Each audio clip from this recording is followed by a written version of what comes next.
by principle, we always had this domestic aspect of it, because the policies need to be implemented at specifically nation states or specifically places. So I argue that when we talk about this, we have to pay more attention to the domestic issues for two reasons. First, this one, that we always had energy issues being put forward domestically, and also because after the Paris Agreement, we have a different way of establishing climate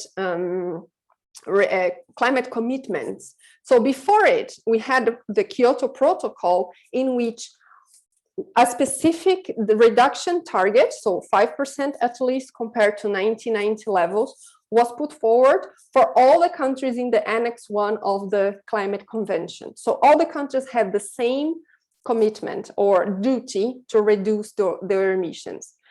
And then we can argue if some complied with that, some didn't, why didn't they do it, and all the consequences that this generated. But through the negotiations, and because of the issues that we saw that the countries faced, for the Paris Agreement, the idea was completely changed. So now each country has a commitment that the own country decides. So the country comes to the negotiation, and for the first time it was 2015, and says, this is what I can do. So this is decided domestically. Of course, there is always interaction. No country is an island when we consider the global situation as we have today, but still, every country is entitled to present their own commitment. And of course, they are expected to be more ambitious when we have a revision and so forth. But if we think that it's no longer a top-down decision, but it's a bottom-up decision from the point of view that it's decided domestically, then paying attention on how those commitments are decided becomes even more important in order to see, are we going to get more ambitious commitments or not? And then finally, if we're talking about, okay, I want to understand why some countries, they move forward very quickly to this clean energy transitions, why some don't, and how do you get there if it's not only about technology? For example, if wind energy is available to several countries and it's even commercially available, like it's feasible commercially to be employed in large scale for several countries, why some move forward and some don't?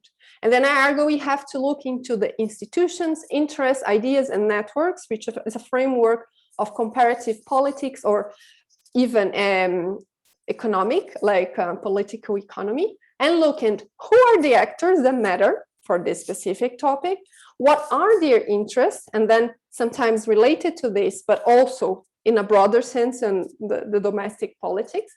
How do they interact? So what are the possibilities for them to interact, especially the institutions? There are some institutional ways that mediate their interactions. So in order to make this more concrete, I will apply this to two case studies, and then finally a comparison of them, which are Brazil and South Africa, on the electricity transitions. So let's go. So electricity in Brazil, let me see. I will put this small so you can see the whole picture.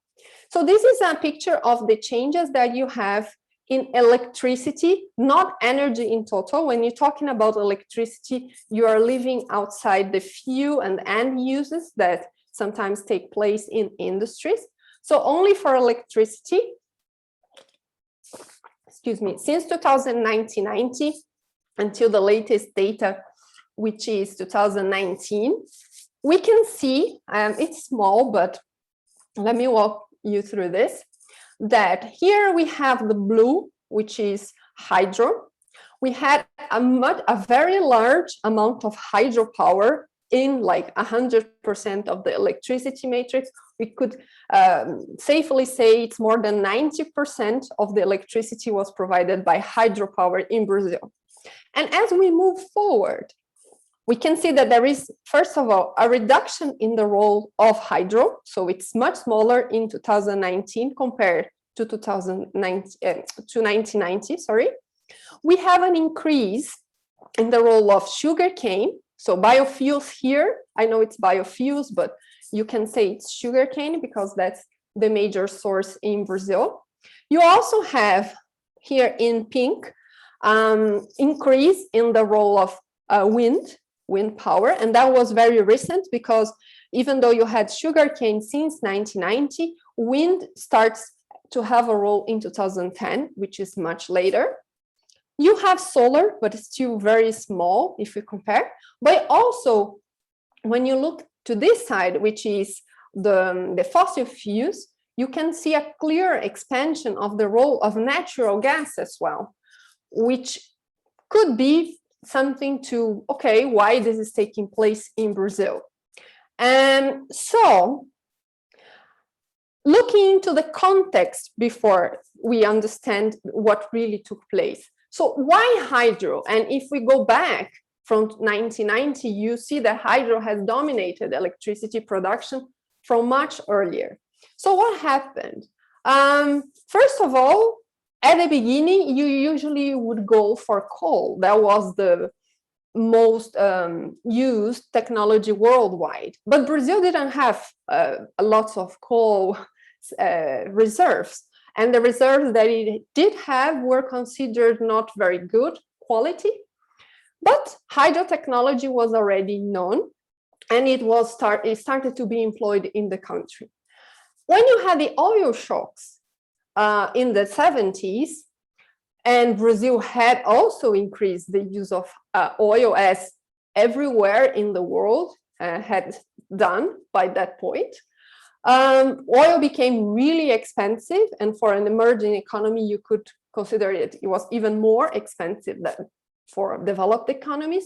So there was even more incentives to invest in different sources for electricity and then for fuel, but we're not getting into fuel here. And then you had also the military in power, which could put forward a lot of projects without so much democratic debates, let's say. So you have heavy investments in really large hydropower plants through the 70s and the 80s in Brazil. And then in the 90s, you have a change in the spectrum, in the context, which is the system that was used to build those hydropower plants, which were dependent on international funding, was kind of changed when you had a different global situation, like dollar became much more expensive, so it was not so easy to get those fundings internationally. So you didn't have the capital in the country to keep having and building more hydropower plants. Still, you had demand to increase electricity, so you needed a different business plan, let's say, that would allow for private investors to come. And instead of big hydropower plants that require a lot of capital, you could start to have more different and smaller enterprises, thermal enterprises in the grid. And then at that point, it was talk, okay, let's go for gas. Another point was we were entering a period in which diversification was considered something important for energy security.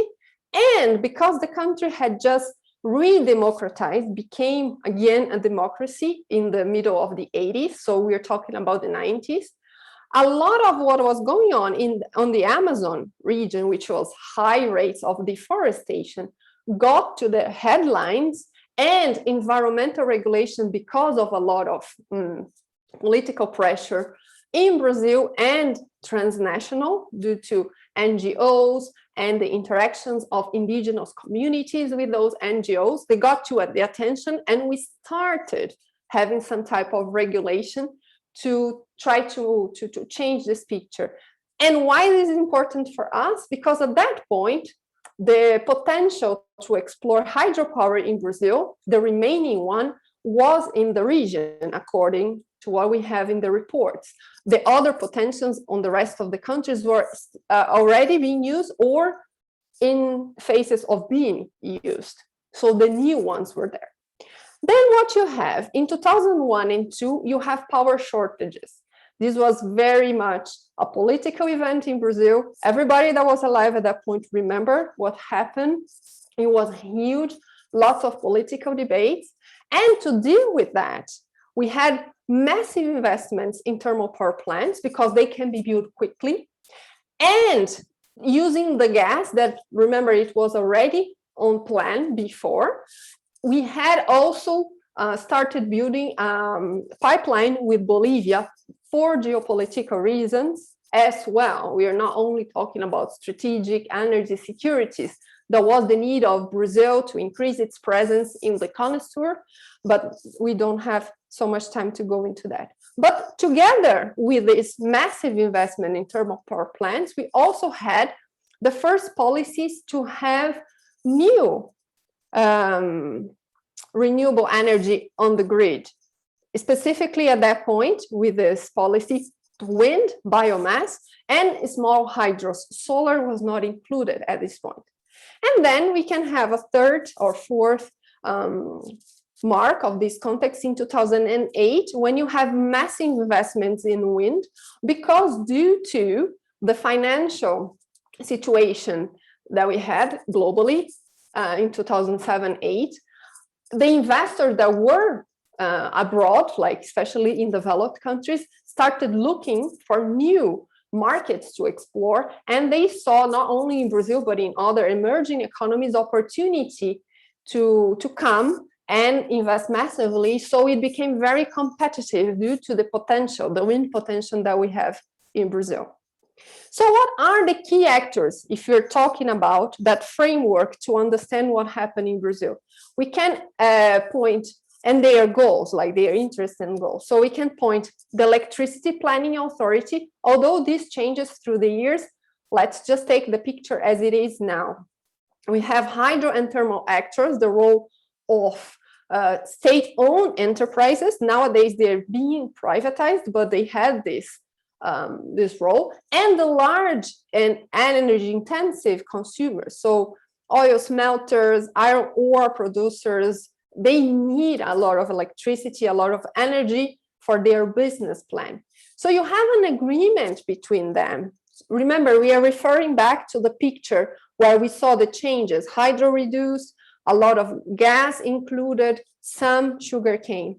They agree on security of supply. They say, okay, we need firm energy. So hydro with big dams is considered firm, and thermal as well, but wind is intermittent. So we need to bear in mind this if we need to keep electricity security of supply, and we need affordability of tariffs. And hydro, if it's long-term, it has this possibility. The new renewable actors, so the ethanol, sugarcane, they are already embedded in the system. We don't have time to go through that, but because sugarcane is a high product since the beginning of the colonization of Brazil, those actors, they with the ethanol production for fuel and later sugarcane for also electricity, they have ways of influencing and get their interests also taken into account. But wind, solar, and other technologies, they have much less role, let's say, or say in the process, because they're new actors, they're not embedded in the planning, they are not participating so much for a longer time. They do start having a major or a better role after they become more competitive, and then we are talking about commercially economic competitive.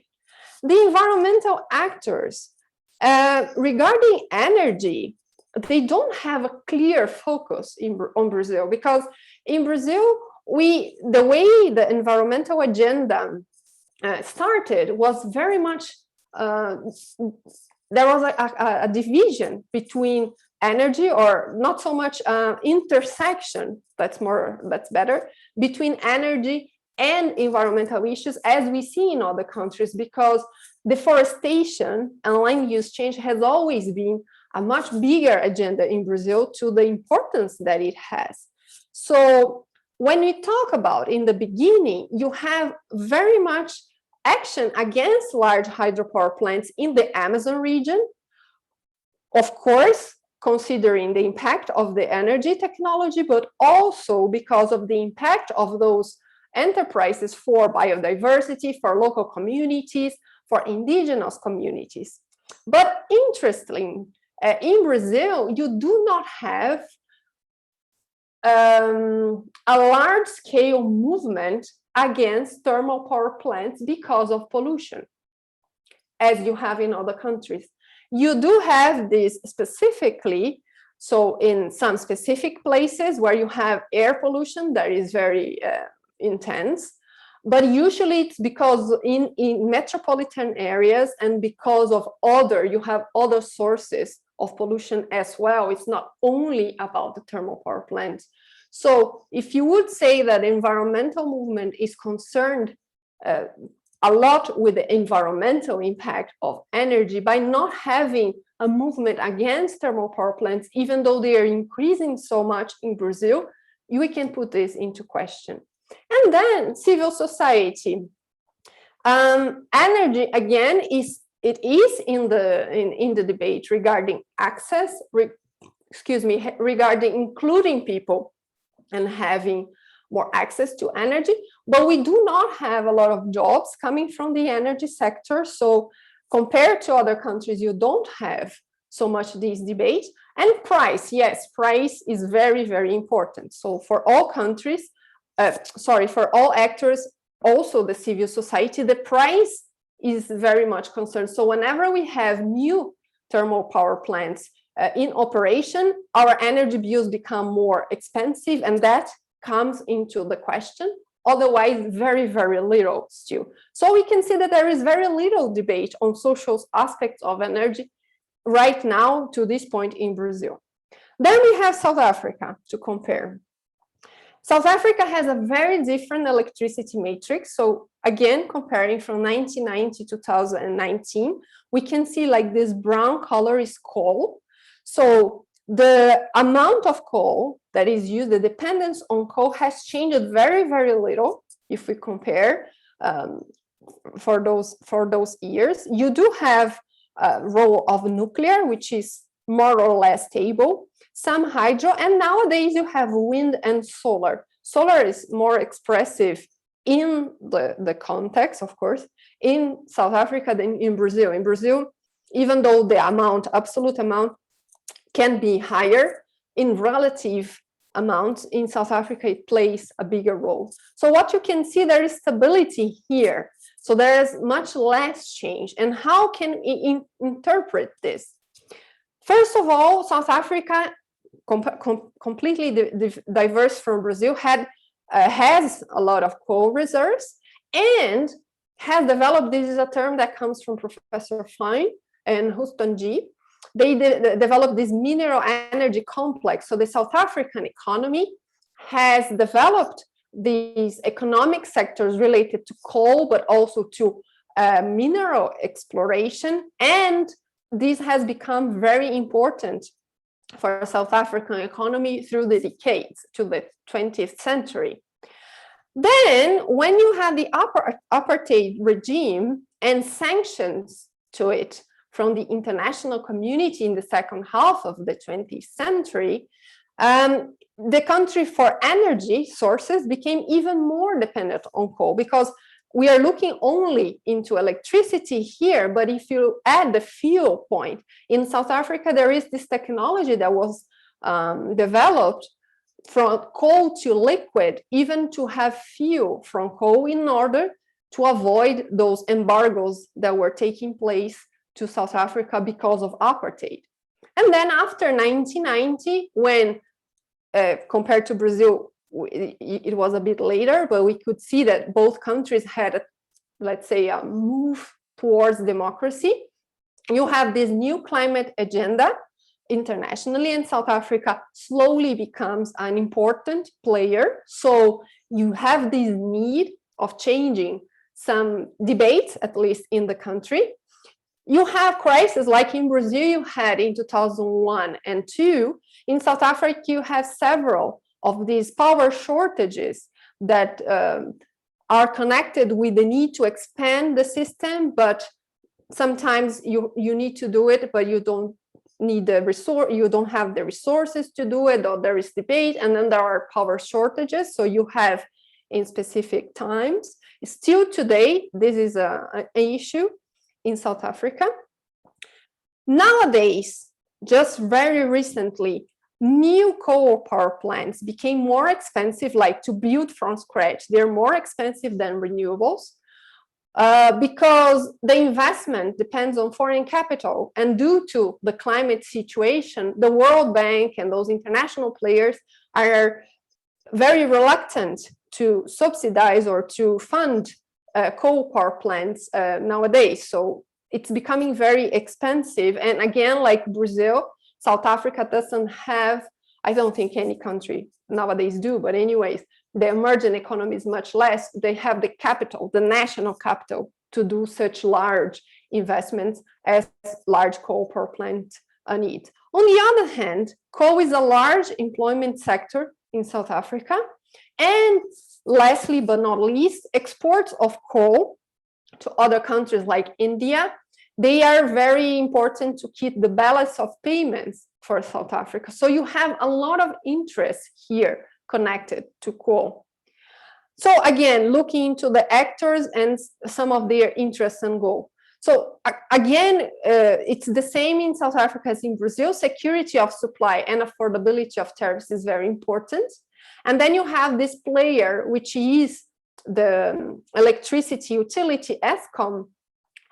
Even though by nature it's an utility and it could move to new energy sources, it was built and is still very much a coal company.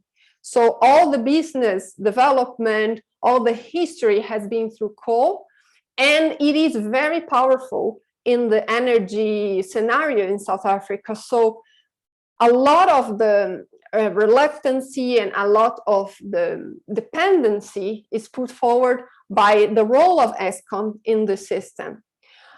However, you have the energy communities and unions. So the communities, especially Mpumalanga, which is one of the provinces in South Africa, they suffer a lot from pollution from coal. They have lots of health issues. It's very serious to them, but they are very dependent on the jobs that are generated by coal mining and by the power plants as well. And then you have the unions that are very powerful in this political sphere, and the jobs that you have from coal. So this is a counterbalancing force that would say, even though suffers from coal, it still has interest very different from Eskom, but connected to it.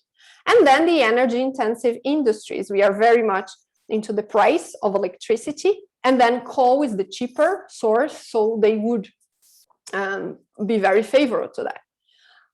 There's also another point that we find, but not so much in Brazil, which is resistance to private actors. So the renewable technology is being introduced in South Africa through public-private partnerships and private investors mostly. And there is a lot of resistance to them because of the apartheid in the past. And the idea that those are foreign companies, they come, they invest in South Africa, but they take all the profits abroad. And another point that they make is, well, they say that those industries are going to generate jobs, but where? Can you really, excuse me, retrain coal workers to work on these industries?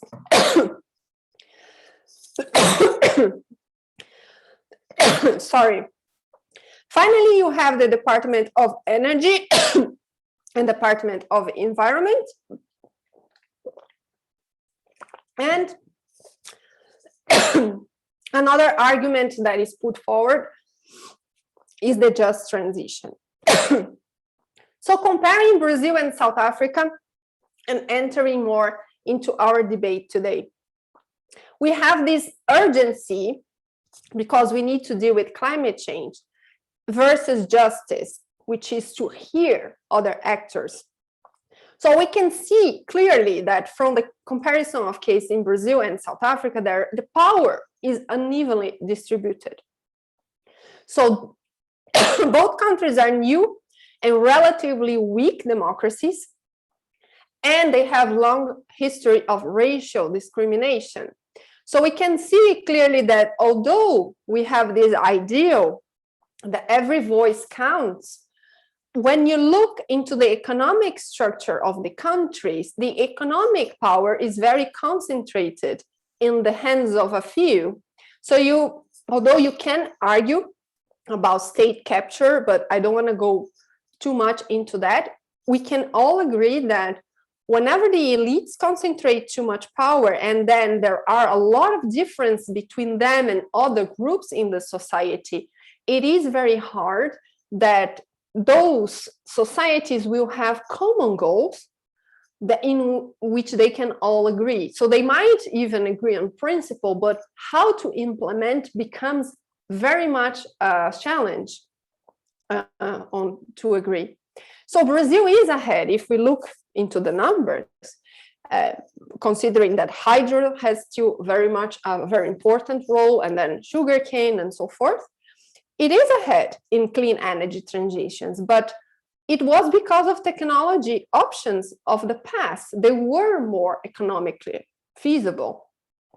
But what you have now is that if you look into how the decisions are being taken, they're still very much technocratic.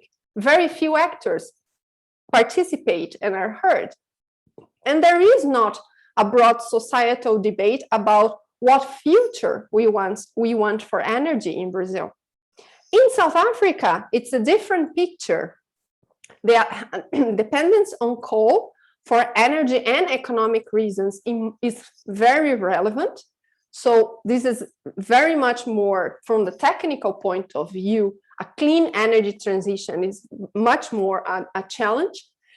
But also you have the groups which interests are around coal clashing and aligning differently depending on the topic, because coal is not only a source of energy, is not only a source of economic revenues when you have them exported abroad, but it's also a source of jobs, is also a source of income for different communities.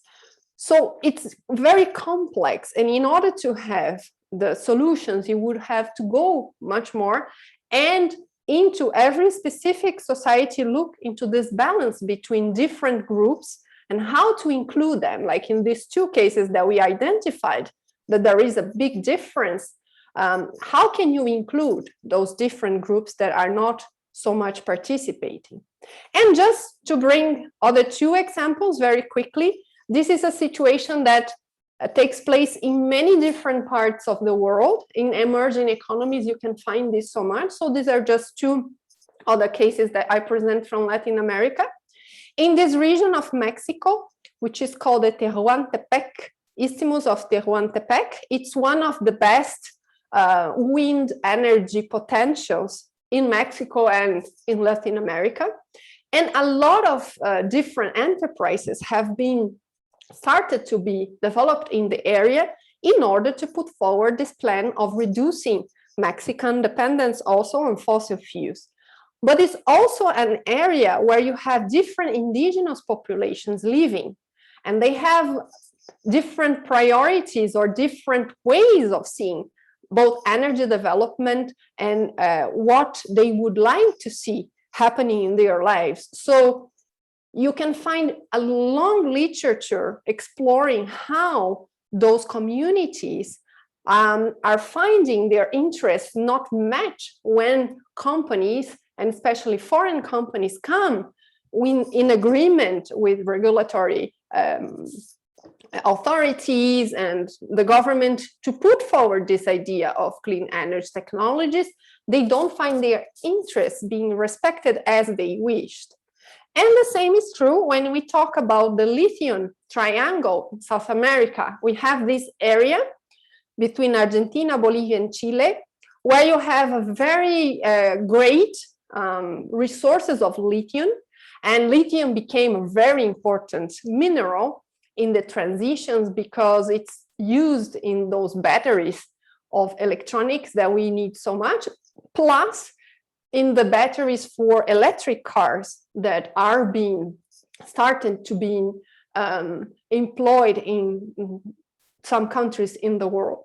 So even though you have impact, but it's less if you compare, for example, you don't have air pollution or other pollution that you would have from burning coal, the environmental impact is very important in this region because you have populations, local populations that depend on the water resources for their traditional way of living. And this is already an area with very scarce water resources, and the lithium exploration is using mostly of these water resources. So there is a conflict there. And again, you can find long literature about discussing on, okay, maybe we could even agree with this exploration, and some communities do, but they argue that they don't see the benefits from the exploration in the same way that in South Africa, the South Africans argue, where are those jobs going? Those communities are saying, well, we are not seeing the benefits. The lithium is being taken. Here we get a very low price for the raw material, and then we don't have our traditional way of living anymore, neither the benefits from the exploration. So solutions, before I give the word to Professor Dali, we have been having a lot of countries are implementing previous consultations to try to reduce this difference between economic power and democracy. So we should include different groups. So we're going to have previous consultations before we, for energy enterprises, before we give the license to explore. But again, when you go into those consultation processes, a lot of them are very formal, meaning that there is not really a debate. Whenever you have them, they're there, sometimes they're online, sometimes they are in presence, and this is a very big issue that we can discuss of how much you can reach communities when you only have one option. But in many times you do have the manifestations that are sent, but when you look into the final product or final report compared to the previous, very little has changed. So you're like, okay, were these considerations really taken into account? The ability to participate in parity by being able to go where the meetings are or to access the technology when it is this way. And whenever they are, let's say everything works. So how can you compare the interest, which is a big debate, like you're talking about having new energy sources being put into the grid in order to reduce emissions that would contribute to a common goal globally and national, let's say, which is also very positive. And then you're talking about a community that is defending their right to do their to keep their way of living and to have their own decisions. And then you have those debates about, oh, this is much more powerful than the other one. How can you really compare? How can you really take them into account in these consultations? So this is very still much to be developed better for us to understand. And another solution that is, of course, in some cases more than others, but is also becoming more and more common, is litigation. So groups going to courts in order to have their voices heard. And for example, in South Africa, it's very interesting. You have some NGOs that are going to courts, and they have managed to avoid, for example, fracking in the Karoo region, which is a desert in which you have some shale gas potential, but which exploitation could add stress to water resources and to local communities. So they went to court and they won this right of stopping, embargoing, right? I don't know, the exploitation of shale gas in that region.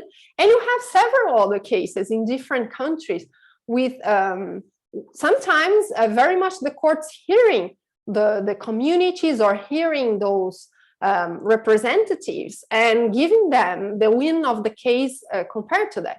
But still, they are very specific solution as legal action in this specific terms needs to be. And you don't have like a legal action globally. It's very hard because you need a specific case for the judge to decide.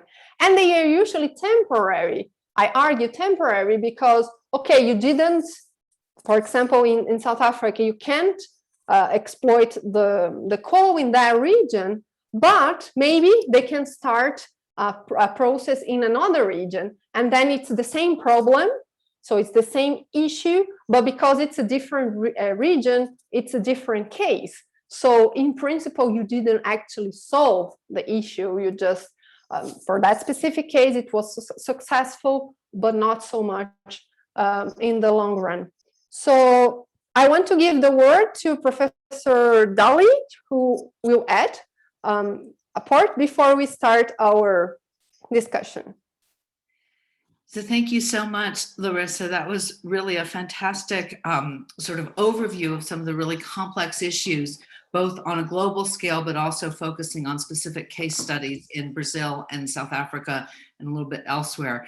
And the underlying theme of what you were talking about, or at least one of the underlying things, is that as we address this issue of energy transitions, the debate, the conversation is very much around technology and not very much around human rights.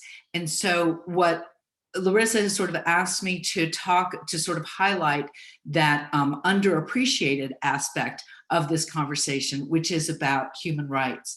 And as she mentioned, throughout her presentation, there has been very little debate on the social aspects of the policies that are being implemented, both in terms of substance, what are the policies that we want, and in terms of process, how are we going to get them, who should be part of the conversation, and how should those conversations happen. So she did mention that in some frames of thinking about just transition, there is some attention to some conversation about jobs, labor, skills, education, and other aspects of sort of quality of life, the social aspects, but very little. So when we talk about the future that we want, one thing we might think about is to say that the future we want, whatever else it entails, should entail greater capacity for people to live with human dignity. So I want to talk for a few minutes about what that means and what that would look like. But I also just want to mention that right after this session, Jimmy May and I will be doing a class on human dignity, human rights, and the environment. So we'll focus much more on these issues, although not specifically in the context of energy transitions. So here I'm just going to give you a very brief overview of what we're talking about when we talk about human dignity and focusing on that. And fundamentally, what it really means is to prioritize the value of every human life and the capacity for human flourishing. But really, a dignity lens says we're going to pay attention to how whatever policy we're talking about relates to human dignity in the sense of valuing each person's life. So when we talk about human dignity, There is no sort of standard definition of it. But in our research, and sort of canvassing the international law, the law at regional levels, and also domestic constitutional law, where there are thousands of cases about the meaning of human dignity and its application in specific contexts, we sort of have come to the conclusion that dignity really stands for 4 fundamental principles, or that it has 4 fundamental aspects to it. First, dignity focuses on the worth of every person. That is, no person is dispensable. Every life has value. Second, that value is inherent, right? We don't do anything to deserve dignity. We are born with dignity. This comes from the UDHR, Universal Declaration of Human Rights, and the recognition or the reaffirmation that every member of the human family is born with dignity.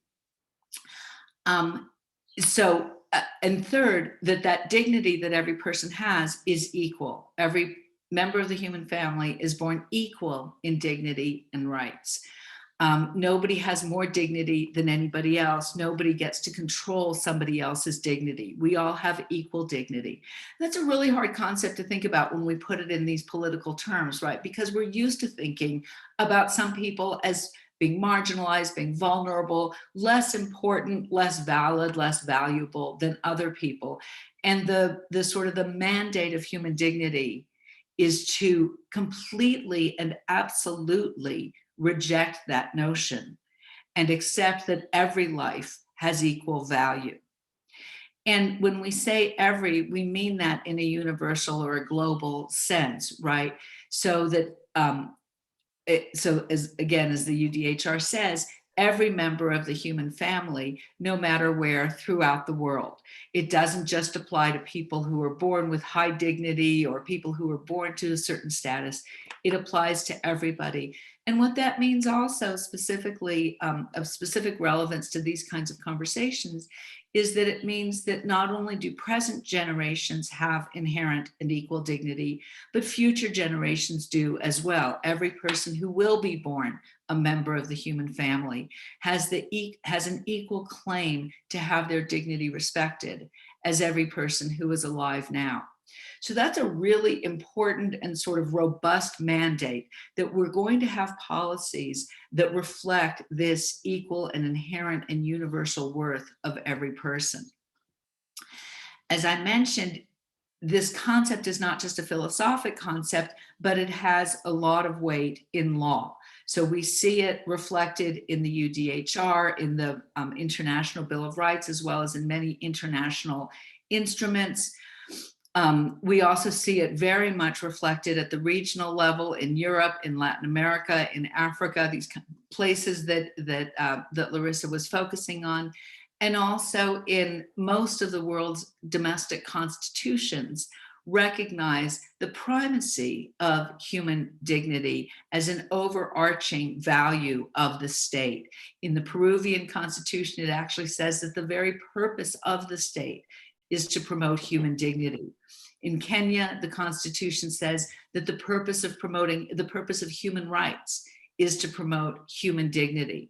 So it has this very, very strong sort of normative significance, but also a very concrete meaning in law. And in that way, it can be seen as sort of the measure of law. We can determine whether a law, a policy, a program is legitimate if it promotes, in terms of how well it promotes human dignity. So these policies that Larissa has been talking about can be measured by how well they promote human dignity. And we can say if it does not, if it just benefits certain sectors, or if it is going to not provide the social benefits that that may be intended. We can assess the value of a project or a policy based on how well it promotes human dignity. Human dignity in most of the world's constitutions is also an actionable right.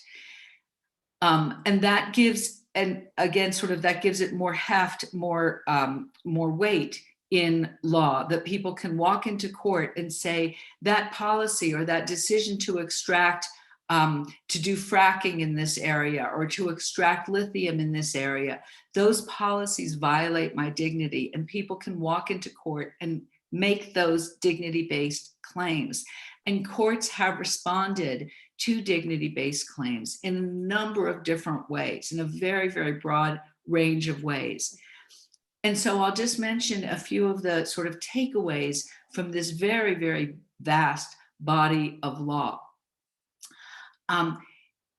First of all, because what we're concerned about essentially is the outcome of ensuring that people can live with greater dignity, courts have imposed on states not only the negative obligation to refrain from violating dignity, but also affirmative obligations. So courts have said, if you're going to have this energy policy, if you're going to have this kind of policy, you have an affirmative obligation to make sure that it protects or promotes human dignity. So that if you're going to develop a plan for extraction of a natural resource, you have to make sure that the jobs allow people to live with dignity, that there's educational opportunities so that human life can flourish, so that people can fully develop their personalities and have agency over their lives. This has both a substantive and a procedural aspect to it. So dignity is concerned about, on the one hand, how people live, the right to life in many countries and under the International Covenant of Civil and Political Rights. The right to life is the right to live with dignity. We measure how well we're protecting the right to life by whether people can live with dignity. And that has certain unifying themes. So one of the sort of important work that dignity does in law is it unifies a lot of different rights. When we look at these energy policies, they have impacts on so many different aspects of people's lives. They have impacts on jobs, they have impacts on community, they have impacts on education, they have impacts on the quality of the environment, access to food, etc. All of those are dignity-related interests, right? And so focusing on dignity allows us to look at the full panoply of rights in their interdependence and sometimes in their indivisibility. Dignity also pays attention to procedural aspects, and this goes to much of what Larissa was talking about in terms of participation. And I also just want to note that in terms of sort of prior consultations and those kinds of matters that would bring people into the conversation, I do want to sort of advertise for your later viewing as soon as it's available online, the tremendous session that Dina and Rebecca Bratzbees and Dylan McGarry did a couple of days ago on participation as resistance. We had a couple of sessions on participation. So I do want to draw those to your attention because participation is such an important part of this conversation. And yet it can so often be done, well, badly, without attention to human dignity. So it can reinforce marginalization rather than calibrate it. It can ignore or silence certain viewpoints rather than enhance them and bring them into the conversation.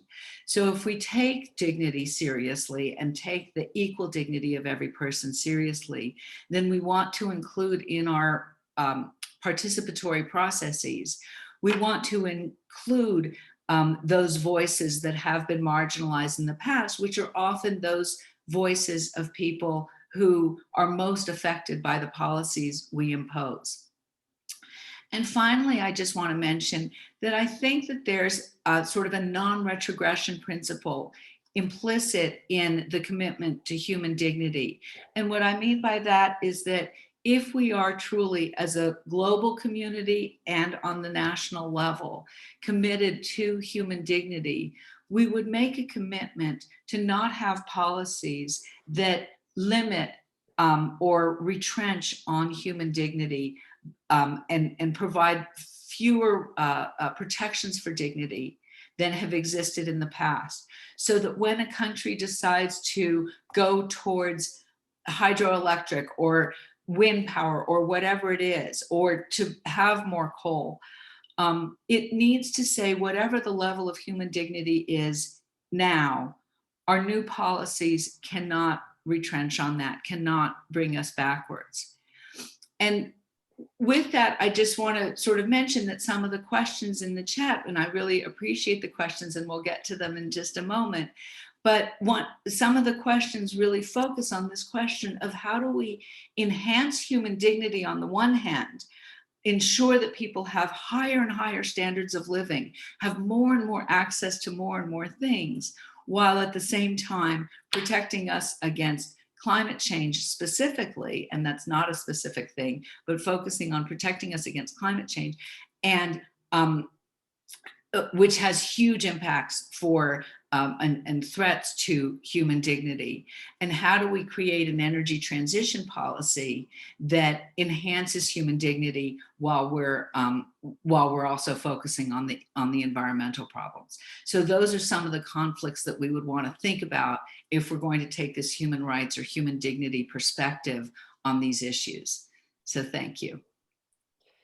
Thank you very much, Erin. And just for us to start our debate, that's what we had for you. We would like very much now to get into the debate.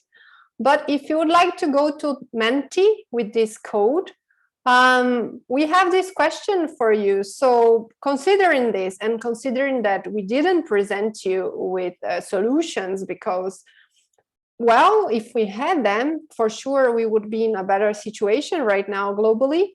But what comes to your mind when we are talking about this dilemma between dealing with limiting our transgression or trespassing of planetary boundaries and climate change as one of them, because it's a need, as a global need, it's urgent and we need to do it, but we also would like to do it in a different way, not undemocratic way that doesn't hear everybody. So if you would like to go there, I'm going to try to this is the code. Maybe I put this also in the chat, and let me share with you very quickly, just for us to start the debate. Here, if you would like to enter your questions, I will put the code here. So it's Menti, and then you have this code. So let me put on the chat here. It's there. I've put it there. Oh, okay, good. So we could have very quickly some minutes, and then just to see the results. So here we have human dignity in favor of justice, considering future generations, very important. Bottom-up approach, human rights-based approach, meaningful consultation. Yes, not only pro forma. Understand root issues. I agree very much on that. In favor of justice as well. Involve stakeholders, also very, very important. Transparency, yes, listen to every voice. What else? We have participation, mitigate social impact. Yeah. So on this note, you can still contribute, and then I can share later with the group, and perhaps we can also publish somewhere. But thank you very much for your participation, and I would like to open to the debate, because I think it's where we also learn a lot, and I would like very much to hear different views and like open the floor for you. So thank you very much again for the opportunity, for hearing me, and I welcome any comment or question that you would have. Larissa, perhaps we should start this discussion period with some attention to some of the wonderful questions that have come up in the chat. So if I could, they're quite diverse, but maybe I'll pose those questions to you and we can sort of start the conversation going that way. So the first, and these are all wonderful questions in part because they're very informed questions. The first one is about a new policy from ADB, which focuses on climate change and opposes coal generated power, but does promote hydropower. Hydropower is fine, but of course has impacts on marine life, biodiversity, and other things. And the question is sort of how would you, what comment would you have about a shift towards more hydropower? Okay, so when I teach my students, I always tell them that we need to divide. If you're talking only about the carbon impact of technology, yes, hydropower has much less impact to climate change than coal, because you're not burning a fossil fuel, you're not liberating this carbon on the atmosphere. So technically, on this aspect, we could argue that hydropower is clean, but when we see this in a more holistic way, then the impacts, the environmental impacts, other than the carbon emissions, as important as the carbon emissions, then we have to argue how this hydro needs to be done, or the ways the technology needs to be explored in order to respect that. So I come from Brazil, and Brazil is very much into hydro from the past, and still today this is very much debated. And there is a technical environmental debate about the new hydropower plants that have been built with run-of-the-river technology, meaning that they would have very much less smaller dams, so they would not flood a big area, but then you would have a lot of change in the amount of electricity that they can produce, depending on the time of the year, if you have the rainy season or not so much the rainy season. And then the debate becomes like this. Whenever we had this hydropower plants, we run-of-the-river technology added to the matrix, then because you don't have the dam, which has a lot of environmental impacts, but they are not climate change, we need to balance the intermittency, and you need a backup system. And then in Brazil, the backup system became natural gas thermal power plants. So then when you put everything together, you say, were they better? The run-of-the-river, even though you're not having the impact on biodiversity and perhaps local communities' way of doing, but now you're burning natural gas instead of having a big dam. On the roll, how can you really compare those benefits? So it's very, very hard when you put everything together. I think we need a much broader debate on what our priorities as societies are, because I don't think one actor can decide this for everybody else. We need more voices included. So the rationale of the bank is this: they are very much focused on climate change only. So on that aspect, if we are fair to this way of thinking, because it's less carbon emissions, it does make sense. However, when we consider the broader picture of the other planetary boundaries, plus the other voices that should be heard into the debate, I don't think we have an answer yet. So I think we need to hear more, because if as a society with more actors, we decide that's not worth the cost of biodiversity and indigenous life or ways of living, then we have to think about a third way. Then we shouldn't go for a large hydro anyways. Maybe there is another technology. But I think what is important to mention is that the World Bank and those banks, they are much more focused on this specific issue that regarding carbon emissions, it does make sense. So when I teach my students, I always say, in this very, very narrow mindset, it does. But should we stick to this narrow mindset when we have this big problem? So that would be my comment. I'm sorry if it's not really an answer. No, it's a very good answer. And one of the things you're saying is that we shouldn't look at things through this narrow lens. We should sort of take into account not just sort of the full range of people and perspectives, human perspectives, but also look at the full range of energy options. And so one of those energy options that people are talking about is nuclear energy. And this question is about nuclear power, which is problematic in terms of security and terrorism and the availability of fissionable materials, et cetera. And yet it could provide a solution that would help us to protect against, mitigate climate change, and could be achieved within a decade. So the question is, would a nuclear power plant, would nuclear power advance human dignity more than not? How would you consider the implications of nuclear power? I think it's a similar rationale that I made for hydro we could use here. If you look into the carbon, again, the narrow specific way of carbon emissions, nuclear is very clean. Like, you don't have carbon emissions.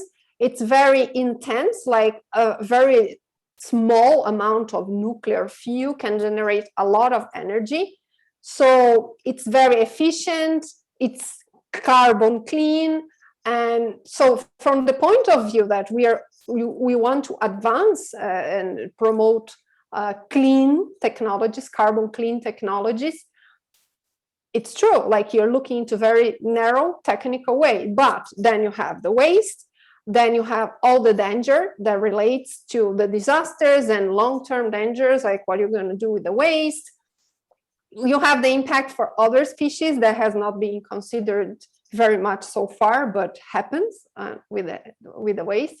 So I think that that's the same type of rationale that we have to make. It is effective, and if you are like prioritizing the urgency in the urgency versus justice, that's an argument. But if we put in this bigger picture that we are realizing that we cannot solve one issue and then have a lot of problems in the other, if we look more holistically, don't we have other options that perhaps could be better, even if the options would be different new technologies that are being developed now, like the hydrogen, that it's so much now, a lot of research being done. There is not a lot of conclusion, but this is one. You would have less waste, or even new combinations that could work in different places and don't have that.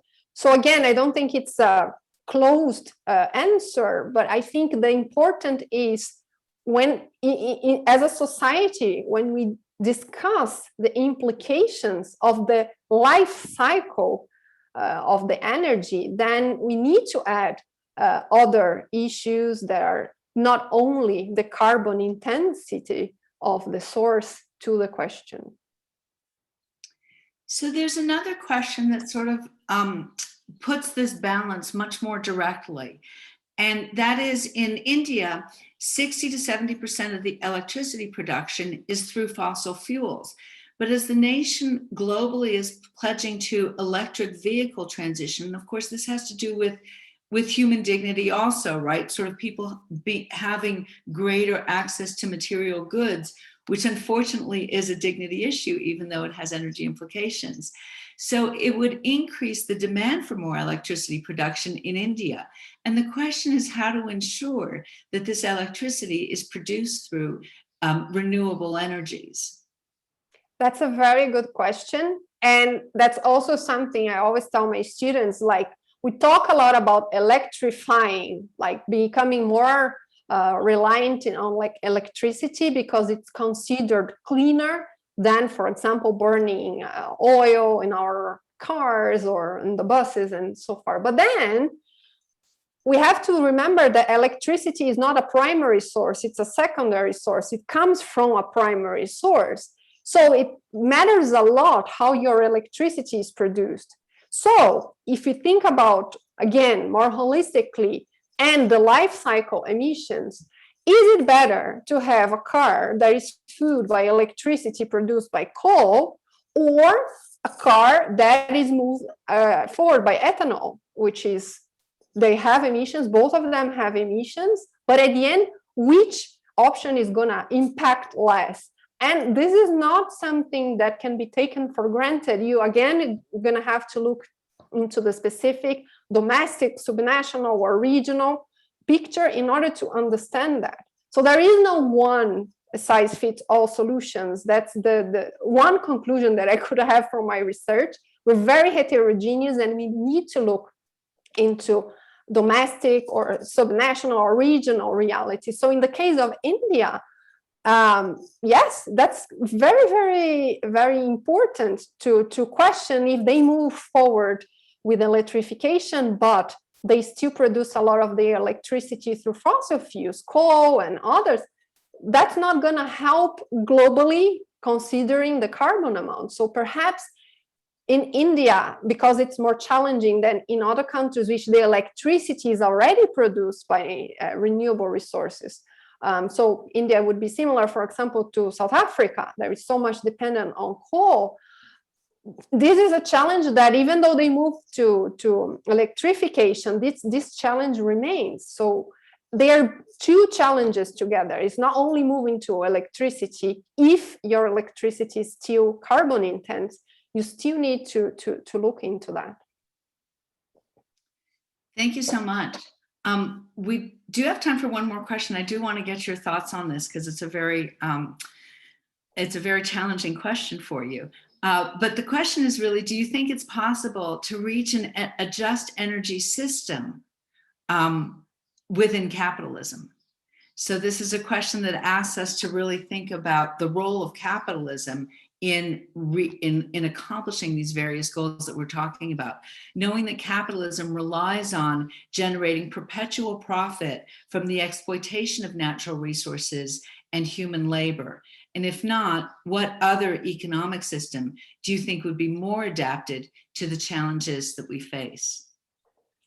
Okay, so I think I'm going to answer half of it, because I would say that it doesn't matter if we stay within capitalism or if we move to another system, but what matters is that we need to have more, in my view, okay, this is a personal perspective, we need to have more voices heard. And if we do have more voices heard, we're gonna balance more, I don't know, social, environmental, civil aspects with economics, because I think that economic aspects, they have a priority within the capitalism as we have it now.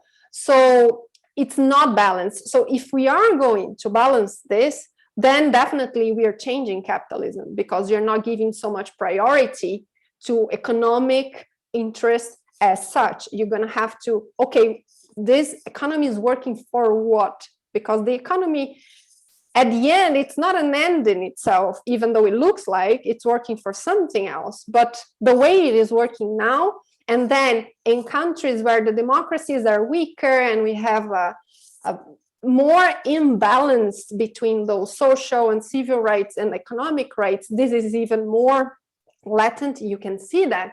But if we go back to this idea, and then we hear more the other voices and other aspects that are important for everybody, then I think the system is going to change anyways. It's impossible. I don't think it's possible to keep as it is, like growing forever, growing for what? Growing only for profit. We need to rebalance. This is within the group that I work with, the Earth System Governance. This is very much within. We need a different balance. So we could move to a different economic system, or we could stay within. But as we balance this will change anyways, because the way it is, it's not balanced. And that's the cause of the whole imbalance that we are seeing. So yeah, we could move to socialism, but I think that at the core, it's much more, okay, economics should not exist only for the sake of economics. That has a different, it's a means to dignity, or it's a means to balance. It's a means to better environmental protection for the whole planet and other species. So then we could have it work. And a lot of things would change anyways. Yeah, thank you. I think that was a really, really wonderful answer. And as you can imagine, I completely agree that there's nothing inherently wrong with capitalism, or with any of these energy transition solutions. The issue is, are we thinking about the impacts on the environment and on human rights enough? And what is the end goal when we think about sort of present and future generations? We do have a few moments left that I would like to sort of reinforce Larissa's previous call for participation. So if anybody would like to contribute, sort of just make a comment, we would invite that conversation now if you'd like. The questions that have been posed so far and Larissa's presentation in general have been so thought-provoking, but there's obviously a lot more to say about these. So if you have sort of different perspectives or thoughts about what she's been talking about, we would welcome that. And please unmute and just jump in if you would like to.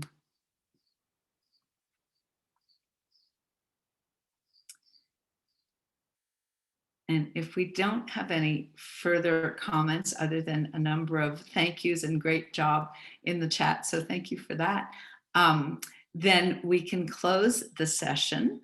And I would like to thank Larissa for just an extraordinary presentation that really focused the mind on the very, very difficult issues that we face in this sort of very broad-based perspective. So thank you. Please join me in thanking Larissa for this wonderful presentation. And I'd also like to thank the audience for joining us and for your wonderful questions. We do have more programs today and tomorrow. Today, the two remaining programs are, as I mentioned before, one that Jimmy May and I will do shortly on human dignity, human rights, and the environment. And then after that, shifting to non-humans in the Anthropocene and looking at rights for non-humans with Josh Gellers and Matilda Arvidsson. And again, more programs tomorrow for the final day of the summer-winter school, of this first edition of the summer-winter school. So thanks to everybody. We look forward to seeing you in the future programs. And thanks to Dina for her extraordinary organizational skills on this. Bye-bye, everybody. Thank you. Bye-bye.